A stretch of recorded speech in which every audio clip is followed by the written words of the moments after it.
Hospital के कमरे में अनघा बेड पर लेटी थी। उसने अपने पति विक्रम का हाथ पकड़कर कहा, आज मेरे दिल का ऑपरेशन है।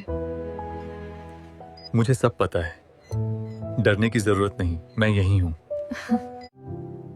आई लव यू जान। लव यू टू मेरी जिंदगी। ऑपरेशन के बाद जब उसे होश आया तो कमरे में सिर्फ अनघा के माता पिता खड़े थे। अनघा ने घबराकर पूछा, मेरे पति कहाँ हैं? पाई बेटा। वही तो तुम्हें दिल देके चला गया। ये सुनते ही वो फूट फूट कर रोने लगी। तभी उसके सीने से एक आवाज आई, रो मत पगली,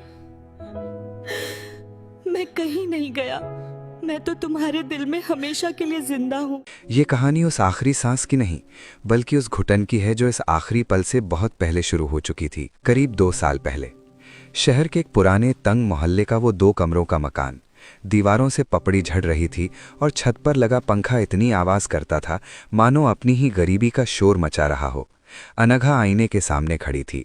पसीने से उसका मेकअप खराब हो रहा था। उसने चिढ़कर कंघी टेबल पर पटकी। उफ, ये गर्मी, इंसान जल जाए यहाँ। विक्रम, ओ विक्रम। विक्रम रसोई में था। 25 साल का एक सीधा साधा लड़का, चेहरे पर एक अजीब सी शांति जो अक्सर उन लोगों में होती है जिन्होंने बचपन से ही समझौते किए हों। वो हाथ में चाय के 2 कप लेकर आया। उसकी शर्ट की कॉलर थोड़ी घिसी हुई थी लेकिन स्त्री एकदम कड़क थी। वो एक प्राइवेट कंपनी में क्लर्क था। तनख्वाह इतनी कि घर चल जाए लेकिन इतनी नहीं कि ख्वाब उड़ सके। क्या हुआ अनु, चाय पी लो। तुम्हें चाय की पड़ी है? मैंने कहा था ना कि इस महीने एसी के लिए पैसे जोड़ना। उस खटारा पंखे की आवाज से सर दर्द होता है मेरा। विक्रम ने चाय का कप मेज पर रखा और नरमी से बोला, अन्नू, इस महीने माँ की दवाइयों का खर्च बढ़ गया था और मकान मालिक ने भी किराया बढ़ा दिया है। अगले महीने पक्का। अगले महीने? पिछले 2 साल से यही सुन रही हूं मैं। अनघा चीखी। शादी से पहले क्या क्या सपने दिखाए थे तुमने? रानी बनाकर रखूंगा, यही राजमहल है तुम्हारा जहां सांस लेने के लिए भी सोचना पड़ता है। विक्रम चुप रहा। उसकी आदत थी जहर को पी जाना। उसे पता था कि अनघा गलत नहीं है, बस हालात गलत हैं। अनघा भी गरीब घर से थी लेकिन उसकी खूबसूरती ने उसे यकीन दिला दिया था कि वो इस जिंदगी के लिए नहीं बनी है। उसे लगता था कि उसकी शादी किसी अमीर शहजादे से होनी चाहिए थी और विक्रम के साथ फंसकर उसने अपनी जिंदगी बर्बाद कर ली। उसी शाम अनघा तैयार होकर घर से निकली। उसने विक्रम से झूठ बोला कि वो अपनी सहेली से मिलने जा रही है, लेकिन वो मिलने गई थी रोहन से। रोहन अनघा का पुराना कॉलेज फ्रेंड, अमीर बाप का बिगड़ा हुआ बेटा, चमचमाती कार, ब्रांडेड कपड़े और बातों में दुनिया खरीद लेने का दम। वो अनघा का बॉयफ्रेंड तो नहीं था लेकिन उससे कम भी नहीं था। वो अनघा की उस दबी हुई ख्वाहिश का चेहरा था जिसे स्टेटस कहते हैं। कॉफी शॉप में एसी की ठंडक थी। रोहन ने अनघा के हाथ पर हाथ रखा। तुम उस क्लर्क के साथ अपनी जवानी क्यों सड़ा रही हो अनु?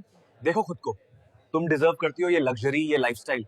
और वो विक्रम 2 कौड़ी की नौकरी और जिंदगी भर की किश्तें। अनघा की आंखों में चमक आ गई। रोहन की बातें उसके जख्मों पर मरहम जैसी लगती थीं। क्या करूं रोहन, नसीब ही फूटा है मेरा। नसीब बदला जा सकता है बेबी, बस तुम्हें तय करना है कि तुम्हें प्यार चाहिए या पावर। वैसे भी प्यार से पेट नहीं भरता। उस रात जब अनघा घर लौटी तो विक्रम डाइनिंग टेबल पर उसका इंतजार कर रहा था। खाना ठंडा हो चुका था। तुम आ गई, चलो खाना खा लेते हैं। अनघा ने टेबल पर रखे खाने को देखा। वही दाल, वही सब्जी। उसका दिमाग रोहन की बातों और उस लग्जरी कैफे की यादों में घूम रहा था। उसने प्लेट सरका दी। मुझे भूख नहीं है। और सुनो विक्रम, मुझे ये गरीबी की बदबू अब बर्दाश्त नहीं होती। मेरे दोस्त आज कहां से कहां पहुंच गए और मैं इस 2 कमरे के पिंजरे में सड़ रही हूं। अगर तुम अपनी औकात नहीं बढ़ा सकते तो मुझे आजाद कर दो। विक्रम के हाथ में निवाला लुक गया। औकात, ये शब्द उसके सीने में किसी गोली की तरह लगा। वो गरीब था लेकिन उसका ज़मीर अमीर था। उसने धीरे से निवाला वापस प्लेट में रखा। अनघा, विक्रम की आवाज भारी थी। अनघा, पैसे कम है मानता हूँ, पर प्यार में कोई कमी नहीं रखी। मैं ओवरटाइम कर रहा हूँ, कोशिश कर रहा हूँ। कोशिश? तुम्हारी कोशिश से एक ऐसी तक नहीं आता। रहने दो विक्रम। तुम जैसे लोग सिर्फ सपने देख सकते हैं, उन्हें पूरा करने का दम नहीं होता तुम में। विक्रम उस रात कुछ नहीं बोला, बस लाइट बंद करके सो गया, या शायद सोने का नाटक करता रहा। अंधेरे में उसकी आंखें छत को घूर रही थीं और अंदर एक तूफान खामोशी से उबल रहा था। उसे नहीं पता था कि आने वाला वक्त उसके सब्र और उसकी मोहब्बत का ऐसा इम्तिहान लेने वाला है जहां दौलत घुटने टेक देगी और सिर्फ संस्कार सर उठाएंगे। लेकिन अनघा को अभी ये समझ नहीं आ रहा था। उसके लिए विक्रम की खामोशी उसकी कमजोरी थी और यही उसकी सबसे बड़ी भूल थी। वक्त रेत की तरह फिसलता गया। वो घर अब घर नहीं, एक सराय बन चुका था जहां दो अजनबी एक छत के नीचे रहते थे। विक्रम ने ओवरटाइम करना और बढ़ा दिया था। वो सुबह जल्दी निकलता और रात को देर से लौटता, सिर्फ इसलिए ताकि अनघा के ताने न सुनने पड़े। उसके जूतों के तलवे घिस गए थे, लेकिन उसने नए जूते नहीं खरीदे क्योंकि अनघा ने एक महंगे गाउन की जिद की थी। उसने वो गाउन दिला भी दिया, लेकिन बदले में उसे मिली सिर्फ और उपेक्षा। उधर अनघा और रोहन की नजदीकियां अब छिप नहीं रही थीं। रोहन ने उसे एक अलग ही दुनिया दिखा दी थी। महंगे क्लब, हाई-फाई पार्टियां और पैसों की चकाचौंध। अनघा को अब विक्रम का चेहरा देखना भी गवारा नहीं था। उसे लगता था कि विक्रम उसकी उड़ान में एक भारी पत्थर की तरह बंधा है। इन सब के बीच अनघा को अक्सर सीने में एक हल्का भारीपन महसूस होता था। कभी कभी सांस फूल जाती। उसने रोहन से एक बार जिक्र भी किया। मुझे थोड़ी बेचैनी हो रही है। अरे कुछ नहीं बेबी, स्ट्रेस है। उस लूजर के साथ रहोगी तो बीपी लो ही होगा ना। रोहन ने हंसकर बात टाल दी थी। अनघा ने भी इसे नजरअंदाज कर दिया। उसे लगा शायद एसी की ठंडक और शॉपिंग से सब ठीक हो जाएगा। एक शाम हद पार हो गई। विक्रम घर लौटा तो देखा घर का सामान बिखरा पड़ा है। 2 बड़े सूटकेस हॉल में रखे थे। अनघा सोफे पर बैठी थी। उसके चेहरे पर एक कठोर निर्णय था। ये सब क्या है अनु? पूरे 10 लाख रुपए हैं, रोहन ने दिए। तुम्हारी पूरी जिंदगी की कमाई से ज्यादा है ये। इसे रख लो और मुझे तलाक दे दो। मैं अब और नाटक नहीं कर सकती। विक्रम सन्न रह गया। उसने नीचे गिरे उस चेक को देखा, फिर अनघा को। कमरे में सन्नाटा इतना गहरा था कि घड़ी की टिक टिक भी हथौड़े जैसी लग रही थी। तुम्हें लगता है कि 10 साल के प्यार और 7 जन्मों के वादे की कीमत 10 लाख रुपए है? प्यार प्यार से पेट नहीं भरता विक्रम। इज्जत चाहिए मुझे, जो तुम कभी नहीं दे पाए। और मुझे वो सब दे सकता है जो तुम सपने में भी नहीं सोच सकते। प्रैक्टिकल बनो, ये पैसे लो और अपनी टूटी फूटी जिंदगी सुधार लो। विक्रम धीरे से झुका। उसने चेक उठाया। अनघा के चेहरे पर एक विजयी मुस्कान आई। उसे लगा विक्रम मान गया, लेकिन विक्रम ने चेक को बहुत सलीके से मोड़ा और अनघा के हाथ में वापस रख दिया। अनघा, पैसे से तुम बिस्तर खरीद सकती हो, नींद नहीं। मकान खरीद सकती हो, घर नहीं। और रही बात मेरी औकात की, तो मेरी औकात इतनी भी कम नहीं कि मैं अपनी पत्नी का सौदा करूं। तुम जाना चाहती हो, जाओ, दरवाजा खुला है। लेकिन याद रखना, जब बाजार में कीमत लगती है ना, तो वो चीज बिक जाती है, वो फिर किसी की नहीं रहती। अनघा के अहंकार को जैसे किसी ने तमाचा मारा हो। वो कुछ बोलने ही वाली थी कि अचानक उसके सीने में एक तेज दर्द उठा। ऐसा लगा जैसे किसी ने दिल को मुट्ठी में भींच लिया हो। पसीने से उसका माथा भीग गया। नजरों के सामने अंधेरा छाने लगा। अनघा ने सोफे का सहारा लेने की कोशिश की, लेकिन उसका शरीर बेजान होकर नीचे लुढ़क गया। सब कुछ धुंधला हो गया। आखिरी चीज जो उसे याद रही वो थी विक्रम का चेहरा। वही चेहरा जिसे अभी अभी उसने बिकाऊ समझा था, अब पागलों की तरह उसे उठाने की कोशिश कर रहा था। रोहन का दिया हुआ 10 लाख का चेक जमीन पर पड़ा था, रद्दी के एक टुकड़े की तरह, जिसकी अब कोई कीमत नहीं थी। हॉस्पिटल की एम्बुलेंस की सायरन की आवाज गूंजी और जिंदगी का असली नाटक अब शुरू होने वाला था। हॉस्पिटल के आईसीयू के बाहर की हवा में एक अजीब सी गंध थी, दवाइयों की, स्पिरिट की और मौत के डर की। अनघा को ऑक्सीजन मास्क लगा हुआ था। मॉनिटर पर चलती टेढ़ी मेढ़ी लकीरें बता रही थीं कि उसकी सांसों की डोर कितनी कच्ची हो चुकी है। मिस्टर विक्रम? जी डॉक्टर, कैसी है वो? हालत बहुत नाजुक है, हार्ट वाल्व पूरी तरह डैमेज हो चुका है। उसे तुरंत हार्ट ट्रांसप्लांट की जरूरत है। हमारे पास वक्त बहुत कम है, शायद 24 घंटे भी नहीं। ट्रांसप्लांट खर्च कितना आएगा? और उसकी लाइफ लॉन्ग केयर की जरूरत होगी। वो कभी पूरी तरह नॉर्मल लाइफ नहीं जी पाएंगी, बहुत से परहेज करने होंगे। रोहन के चेहरे का रंग उड़ गया। वो अनघा को एक स्टेटस सिंबल समझता था, एक ट्रॉफी, और टूटी हुई ट्रॉफियां शोकेस में नहीं सजाई जाती। 20 लाख, रोहन बड़बड़ाया। फिर उसने विक्रम की ओर देखा। उसकी आंखों में वो प्यार नहीं था जिसका दावा वो कॉफी शॉप में करता था, बल्कि वहां सिर्फ स्वार्थ था। विक्रम, रोहन ने गला साफ करते हुए कहा, 20 लाख? देखो, लीगली तुम उसके पति हो। ये सब, ये हॉस्पिटल, ये बीमारी मुझसे हैंडल नहीं होगा। मेरा बिजनेस है, मुझे कल दुबई निकलना है। वो तुम्हारे लिए अपना घर छोड़ने को तैयार थी रोहन। उसने तुम्हारे लिए मुझे छोड़ा। वो उसकी बेवकूफ़ी थी, और वैसे भी मुझे एक बीमार बीवी नहीं चाहिए। जो औरत अपने 7 साल पुराने पति की नहीं हुई, वो मेरी क्या होगी?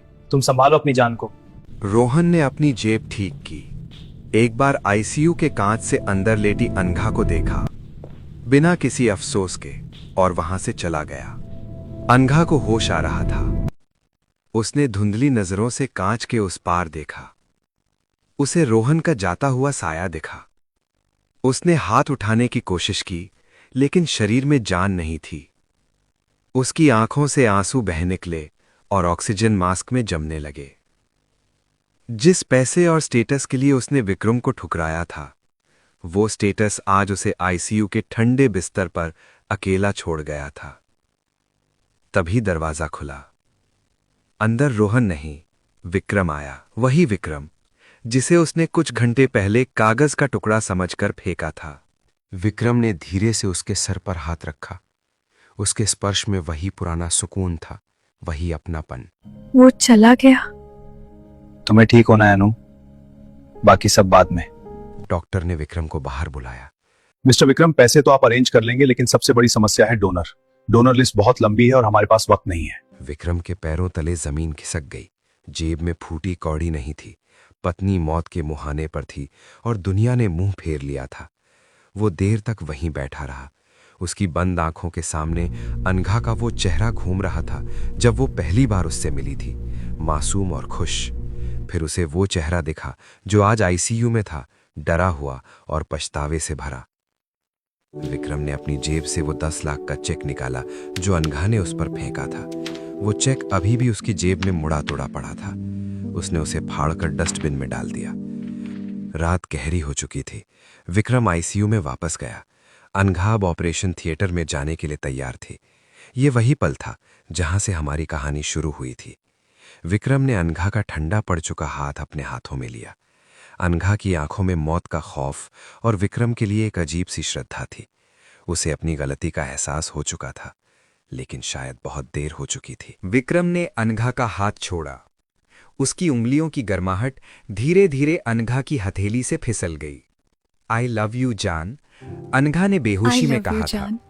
लव यू टू मेरी जिंदगी, लव यू टू विक्रम ने जवाब दिया था। मेरी जिंदगी। ये वही पल था जो हमने कहानी की शुरुआत में देखा था, लेकिन उस पल के बाद क्या हुआ वो अनघा नहीं देख पाई। विक्रम आईसीयू से बाहर आया। डॉक्टर ने कुछ जरूरी इंजेक्शन और दवाइयां लिखकर दी थीं जो ऑपरेशन के लिए तुरंत चाहिए थीं। विक्रम ने पर्ची मुट्ठी में भींची और दौड़ता हुआ पार्किंग में गया। उसने अपनी पुरानी बाइक स्टार्ट की। उसके हाथ कांप रहे थे, लेकिन इरादा पक्का था। अनघा को कुछ नहीं होने दूंगा। वो तेज रफ्तार में मेडिकल स्टोर की तरफ बढ़ रहा था। उसका पूरा ध्यान बस इस बात पर था कि कैसे भी करके अनघा की जान बच जाए। वो मन ही मन भगवान से प्रार्थना कर रहा था। तभी चौराहे पर एक तेज रफ्तार ट्रक आ रहा था। विक्रम ने ब्रेक लगाने की कोशिश की। बाइक फिसली और एक जोरदार टक्कर हुई। धड़ाम, सब कुछ बिखर गया। विक्रम सड़क पर गिर पड़ा। उसके हाथ से वो दवाइयों की पर्ची छूटकर हवा में उड़ने लगी। कुदरत का खेल देखिए।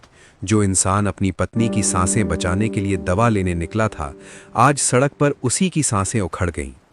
भीड़ ने विक्रम को उठाया और उसी हॉस्पिटल पहुंचाया जहां अनघा भर्ती थी। इमरजेंसी वार्ड में डॉक्टर्स ने उसकी नब्ज चेक की। He is brain dead, sir में गहरी चोट लगी है, डॉक्टर ने अफसोस से कहा। उसकी पहचान जानने के लिए डॉक्टर ने विक्रम की जेब चेक की। उसकी जेब से 2 चीजें निकलीं। अनघा के लिए दवाइयों की पर्ची थी और एक पुराना घिसा हुआ ऑर्गन डोनर कार्ड था। कार्ड पर लिखा था, मेरी मौत के बाद मेरे शरीर का हर वो हिस्सा दान कर दिया जाए जो किसी की जान बचा सके। विक्रम। डॉक्टर ने कार्ड देखा, फिर सिस्टम में उसका ब्लड ग्रुप चेक किया। वो चौंक गए। ओ गॉड, इसका ब्लड ग्रुप और ऊपर आईसीयू में उस पेशेंट का ब्लड ग्रुप बिल्कुल सेम है। सीनियर डॉक्टर ने गहरी सांस ली। ये कोई इत्तेफाक नहीं, शायद ऊपर वाले का लिखा हुआ स्क्रिप्ट था। डॉक्टर ने नर्स की तरफ देखा। ऑपरेशन थिएटर तैयार करो, अनघा को दिल मिल गया है, उसके अपने पति का। अनघा का ऑपरेशन सफल रहा। 24 घंटे बाद जब उसे होश आया तो वो आईसीयू में थी। उसके पिता पास बैठे थे। डॉक्टर कमरे में आए। उनके चेहरे पर एक अजीब सी उदासी और शांति थी। अनघा कमजोर आवाज में, डॉक्टर, मैं जिंदा हूं, मेरा ऑपरेशन? हाँ, अनघा जी, ऑपरेशन सफल रहा, आपको एक नया दिल मिल गया है। पर डोनर कौन था वो देवता जिसने अपनी जिंदगी दी? डॉक्टर ने कुछ नहीं कहा। उन्होंने बस नर्स की तरफ इशारा किया। नर्स एक प्लास्टिक की थैली लेकर आगे आई। डॉक्टर ने वो थैली अनघा के हाथ पर रख दी। डॉक्टर भारी आवाज में, जिस समय आपका ऑपरेशन शुरू होने वाला था उसी समय बाहर सड़क पर एक भयानक बाइक एक्सीडेंट हुआ। वो आदमी बहुत तेज रफ्तार में था, शायद किसी बहुत जरूरी काम से जा रहा था। अनघा ने कांपते हाथों से थैली खोली। अंदर से एक बटुआ निकला, वही पुराना घिसा हुआ भूरा बटुआ जिसे वो हमेशा बदलने को कहती थी। उसके साथ एक कागज का टुकड़ा था। अनघा ने उसे देखा। वो दवाइयों की पर्ची थी जिस पर अनघा का ही नाम लिखा था। डॉक्टर, जब वो यहां लाए गए तो उनकी मुट्ठी में ये पर्ची थी। वो अपनी जान की परवाह किए बिना शायद आपके लिए ही दवा लेने दौड़े थे। अनघा की सांसें रुक गईं। उसने बटुआ खोला। अंदर पैसे नहीं थे, बस एक फोटो थी, अनघा और विक्रम की शादी की फोटो, और उसके पीछे एक ऑर्गन डोनर कार्ड रखा था। अनघा की चीख निकल गई। विक्रम!